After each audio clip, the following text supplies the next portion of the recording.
So for those of you who do not know me, I'm Ashley Smith. I'm the Chief Financial Officer for Berkeley County School District, and I would like to first welcome you, whether you are here joining us in person this morning or if you are live streaming in.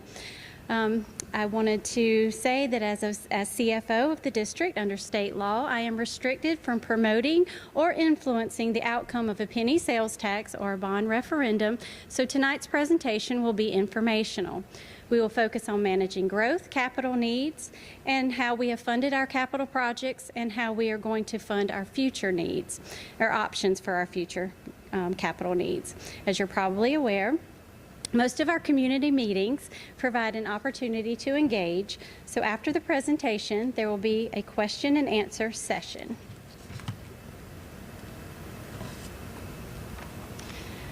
So our purpose. Our mission for Berkeley County School District is to facilitate and support student-driven learning experiences by unleashing the power and potential of education. Our vision is to create a future we dare to imagine and make a positive difference. If you've attended our board meetings or watched our board meetings, this slide may look very familiar to you. This was presented by Mike Miller. He is our demographer, and this shows the growth of students in Berkeley County School District. It's the historical growth along with the projected growth. Right now we're about 37,000 students over 47 schools. Historic growth from 2015 to 2016 to 2020-2021 has been about 1.9% per year. Forecasted growth from 2020 to 2021 to 2030-31 is going to be about 1.7% to 3% per year, which is equivalent to about 650 students to over 1,000 students per year. This growth is dominated by large residential developments, primarily in the Fox Bank, Cane Bay, Carnes, Point Hope, and Nexton areas. Our planning objectives, student assignment planning objectives include long-range assignment goals, working towards a system-wide balance of utilization, and we will talk about that again, connecting short-term plans with our long-range goals, our short-term assignment planning, our most recent, a grade reconfiguration and assignment for Berkeley Elementary and Berkeley Intermediate School effective this school year. A new K-8 school opening in 23-24 in the Carnes area, which is our Carolyn Lewis School, and adjustments for current overcrowding. Talking about utilization, what is utilization? That means our students versus our calculated capacity at our schools. When you're looking at these numbers, please note that no mobile classrooms are included in these numbers. This is the upper and lower county. It's a comparison of those. Utilization in Berkeley County schools on Cane Bay Elementary, you're looking at 124% as of the 135th day count in 2020-2021, and the forecasted number for 2030-31 is 238%. Going to Cane Bay Middle School, 101, currently looking at a forecasted number of 154%, Fox Bank 102, and forecasted to be 125. When you look across the bridge at Bonner Elementary School, 69% on the 135th day of 2020-2021, 66% is our forecasted number. Macedonia Middle, 50%, and then 51% is the projected number, and Timberland High School, 48%, going to 50% in 2030-31. And you may ask, why can we not utilize these schools if they have capacity? Mostly feasibility. We have to think of our resources, transportation, and we definitely want our students in their community schools. And we do have additional information on membership counts on our website. Current growth management and funding availability. So what are we doing now and how are we funding it? So as we talked about attendance lines, we'll talk about attendance caps, the 8% debt service, and voluntary impact fees. In 2012, we passed a $198 million bond referendum. This built 5 schools in approximately 5 years and supported our smaller facility projects. Future growth and capital funding options. We know we need at least 3 schools in the mid to southern area of our county, specifically 17A, Highway 52, and the Jedburgh area. How are we going to fund this? Our options include debt service millage increases, school development impact fees, bond referendum, or a penny sales tax. So I mentioned the attendance line and the configuration changes. These are some examples of what we have done. January 2020, the Board of Education approved attendance line changes throughout the Cane Bay area. Areas in the mostly at the time were underdeveloped areas of Nexton transitioned out of the Cane Bay Middle and Cane Bay High attendance zone to the Sangaree Middle and Stratford High attendance zone. The areas in mostly undeveloped areas of the Wild Track transitioned out of the Cane Bay attendance zone to the Berkeley attendance zone. In December of 21, the Board of Education approved attendance line changes and grade configuration changes in the Berkeley High School feeder pattern. Berkeley Elementary and Berkeley Intermediate School both transitioned to serve students in pre-K through the 5th grade. Students living north of the Tailrace Canal transitioned from Berkeley feeder pattern to the Timberland feeder pattern, and students at Fox Bank go to Whitesville Elementary, and Whitesville Elementary shifted north to Berkeley Elementary and Berkeley Intermediate. The enrollment caps that I mentioned before, in 2019, enrollment caps were approved for Cane Bay Elementary and Cane Bay Middle. Cane Bay Elementary enrollment cap is $1,250, and Cane Bay Middle enrollment cap recently changed to $1,475. Students are bused to the Westview schools, or parents can provide transportation to schools in Berkeley County School District with capacity. In 2023, we are looking to open our K-8 school in the Carnes area. I mentioned that before. This is the Carolyn Lewis School. It's our first prototype model. The cost for brick and mortar is $48 to $53 million. Estimated student enrollment is 1,221. It includes an outside classroom space, and Berkeley County School District hosted our groundbreaking in September of 2021, and our contractors are planning the topping off ceremony, and we will also host a ribbon cutting later this fall. Actually, going back, I do want to mention, and you'll hear me talk about this later, this school was funded by our 8% debt capacity, and we'll talk about that again in a few minutes. So our current funding resources include debt service millage, and you'll either hear debt service millage, 8% debt service, debt capacity, all interchangeable. What that means is we can borrow up to 8% of the assessed value in Berkeley County. Currently, that assessed property value is approximately $1.2 billion and growing. So if you've done the math, that is approximately $96 million. However, we have a self-imposed cap in Berkeley County School District of 70 mills, and that number fluctuates every year on what we can borrow based on principal and interest payments, kind of like your mortgage payment for your home. And when we look at the 70 mills, that's about $70 million, and we'll talk about this again on a later slide, but we net about $35 to $48 million per year for capital projects after we pay our debt service. This is currently funded our Cane Bay Middle and our Sangaree Middle additions, along with our Carnes K-8 school. We also have contracted school development impact fees. These are voluntary. It is the first of its kind memorandum of understanding with the developer of Carnes Crossroads to implement impact fees within the development. It is a modest $1,850 per home, and this voluntary impact fee is projected to yield an estimated $4 to $5 million once the development is complete. So what does it cost to build a school?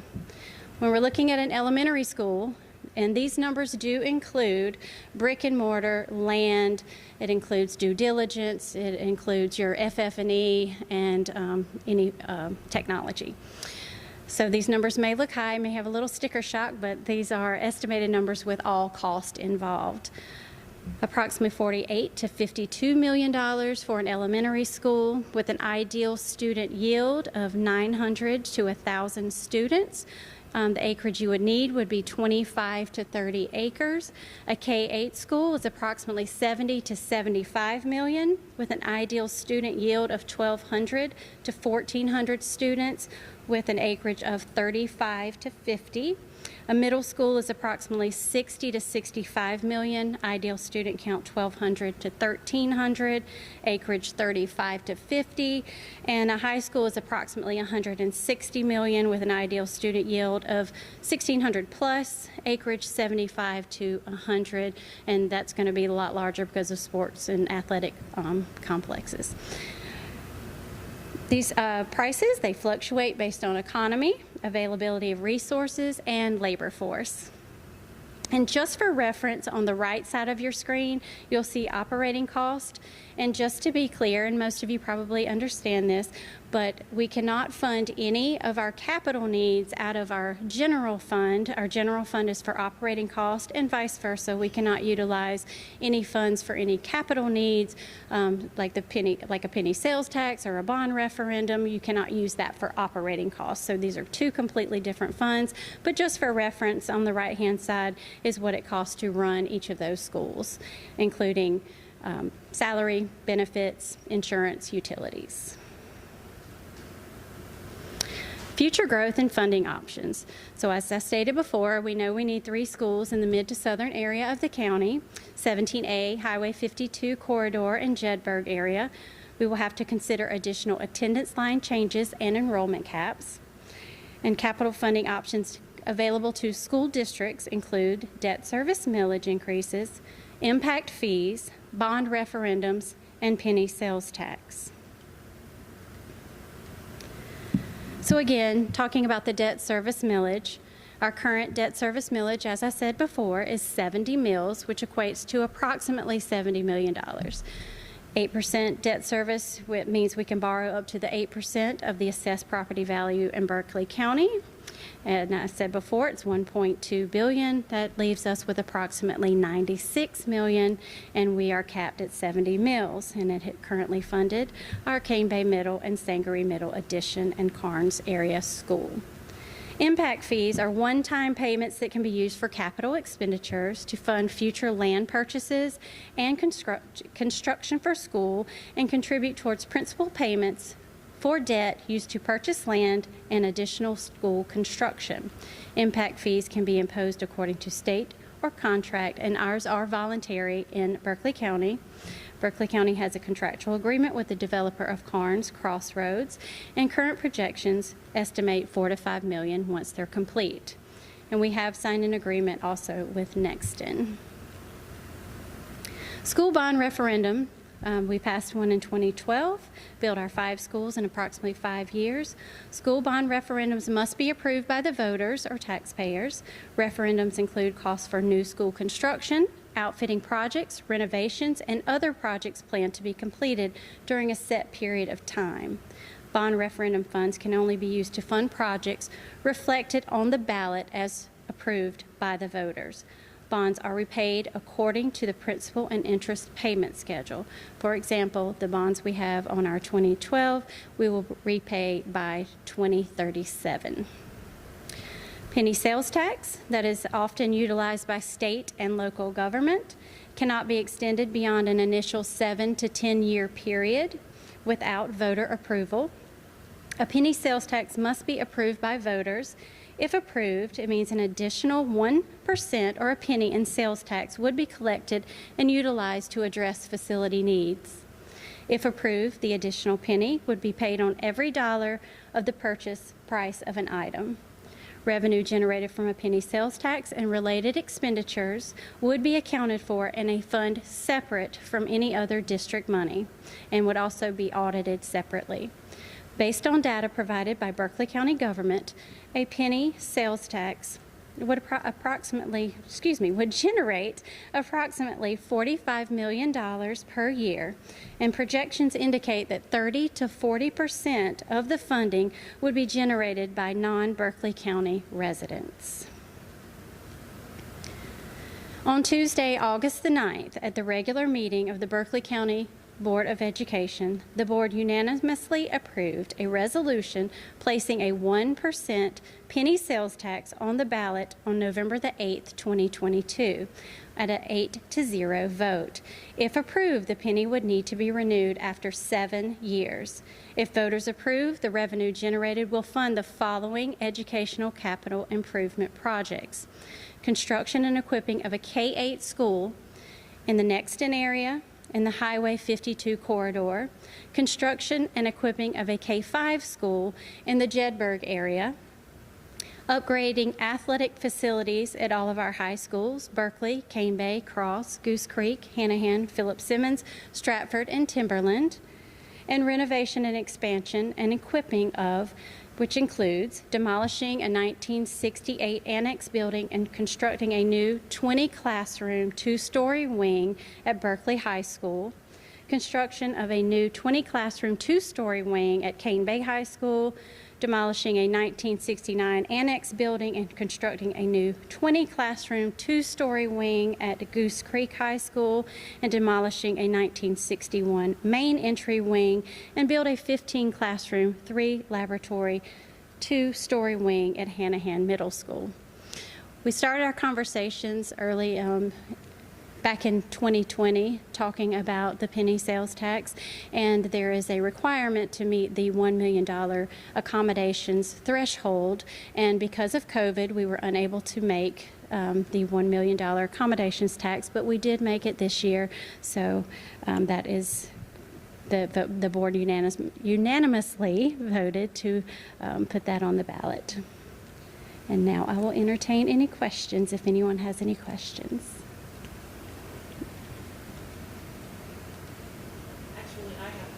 Yes.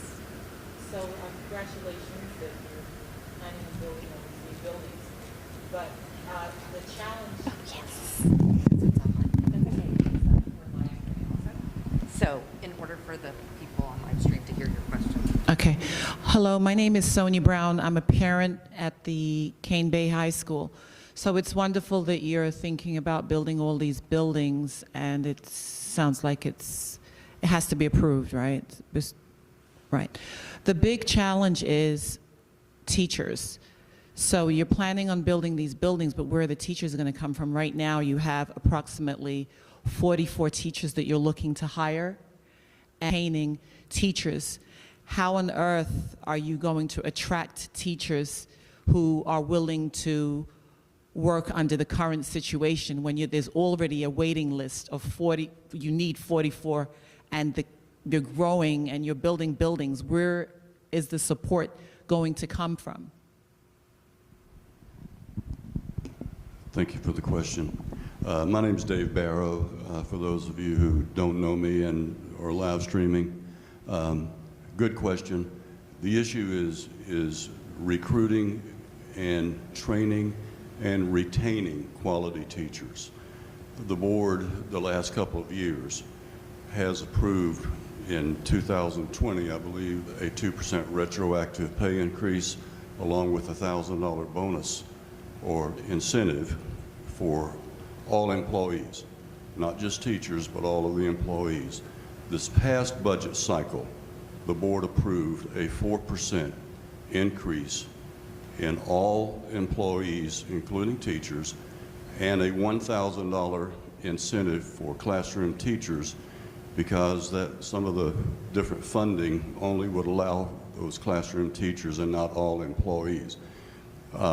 We are in a growth period in Berkeley County. We obviously need more teachers, and with the growth and with the Carolyn Lewis School opening up next year, we're going to have some incentivizing to make sure that we can obtain those quality teachers. And one other thing, we don't want to lose any teachers, because some of the districts around us and the surrounding areas, we're kind of in a bidding war with teachers. So we need to maintain a competitive salary schedule, and the other thing is, Berkeley County is a great place to work. We need to get that voice and that idea that Berkeley County is a quality place and you will be valued for coming here. It used to be that way, It's kind of gone downhill a little bit, but we are working hard with the current administration, Mr. Jackson, his administrators. We're trying our best to make sure that teachers, number one, don't want to leave.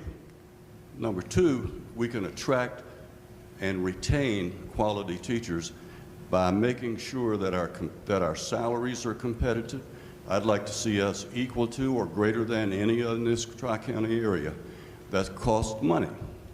And what we're trying to do is make sure, because of the growth that we have, we also have some growth in terms of our tax coming into us. So it's incumbent upon the school board to make sure that we provide enough money, enough funding for our teachers to be retained and to attract more.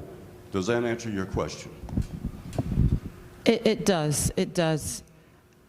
Yes, it does. It does. I'm just curious, you know how Trident has the free, the 2-year free program, but it does not, yeah, it does not include education. Have you considered working with the 4-year colleges to do something? I don't know if that's even in your power, I don't know if that's outside of your power, to work with them for some tuition assistance program for new people to go into education, maybe attract some new people. I know that Mr. Jackson and his administration are working diligently and cooperatively with all of the major institutions of higher learning in the area and throughout the state, and particularly in Trident Tech. We have a great relationship. We have students that take online courses and also courses at Trident that get dual credit for high school and college credit. So we do have an accelerated program, but it can be improved, and that's one of our goals. Because I noticed that none of them are in education, not none, but in terms of someone who's interested in getting a bachelor's degree in education, I didn't see. Well, let me address this too. We also have a program that's just been started last year, in which we have people that are in our schools in classrooms that have a degree but not in teaching. They don't have an educational background. So we have a program. What's it called? Carolina Cat. Carolina Cat. The Carolina Cat is a program instituted a couple of years ago by this school district, which we take people that are college graduates and put them in the classroom and train them to get them highly qualified to be classroom teachers. And I think we had 14 there at the school board meeting the other night. So it's a program that's in its infant stages, but it's going to grow. I just want to add to about the education. I'm actually enrolled in TTC's education in the associate's degree, and it is actually included in the 2+2. So I just wanted you to know that. Yes. One more good program. We've got one more. Well, we've got more than one good program, but one of the things that our high schools do, and my child's at Berkeley High School, Sally Walford, so I know the most about that, but we actually have teacher cadet programs in our high schools where it's an AP credit for our high school kids to take teacher cadet. Part of the time is in the classroom, learning classroom management, and the other half of the semester, they're out at Berkeley Elementary School, Monk's Corner Elementary, getting that hands-on training. Actually, one of my nieces was planning to go to college for physical therapy, went through that program last year, and on the first day of college just started crying and said, I think I'm really supposed to be a teacher. And so I do know that program. I think about probably maybe 40 kids a year, 50 kids a year at Berkeley. I don't know the other high schools, but we do offer it. So that's one other thing we're doing to try to home grow our own teachers. And I have seen quite a few of our teachers come back. I know a teacher at Fox Bank. So we have recruited back a lot of those teachers. So that is something too, trying to home grow our own teachers. For sure. For sure. Any other questions? We'd like to try to answer as many as possible. Let me just give you a little historical background about the penny sales tax and how it came to be. We have an aggressive, what I consider to be an aggressive 7-year capital plan that was worked collaboratively with the school board, the members of the school board, and also Mr. Jackson and his administration, in which we just not it just wasn't by happenstance. It was by research in terms of attendance projections and where the projections would be and what types of schools would be needed where in the area because of the growth. We're growing not just in Cane Bay, Nexton, and Carnes. We're growing in the Hugh G area. Maybe not to the extent we're going to address those right now, but that's a future issue for us.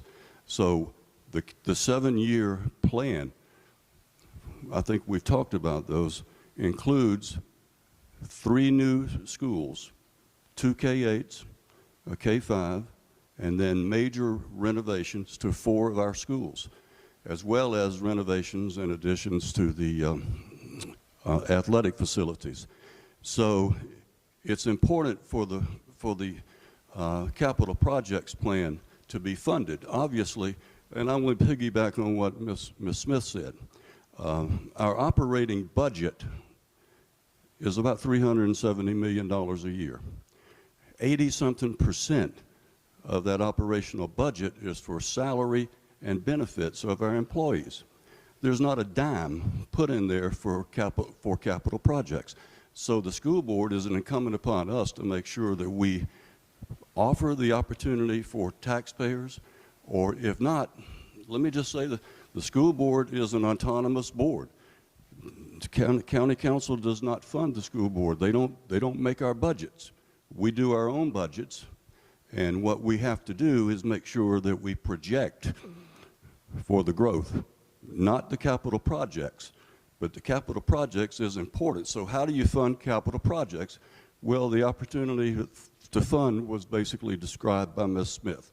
And we have decided as a board, I think it was August 9th, the board unanimously voted to put the penny sales tax on the ballot, on the November 8th ballot, so that we could properly fund those initiatives. Any other questions?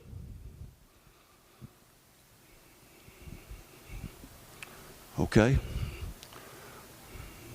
Board members, you have any more commentary? Okay. Well, we want our voters to be informed. We don't want you to go to the polls and not know what the penny sales tax is for and how it would be utilized. Let me just reiterate, it's already been said. If this is passed, it will help fund the capital projects, and not one penny of it will be used for any other initiative or any other program in Berkeley County. We can promise you that, because there will be a separate fund for that. The board will monitor that very closely. Thank you. Thank you. Thank you all for joining us this evening. We appreciate your time.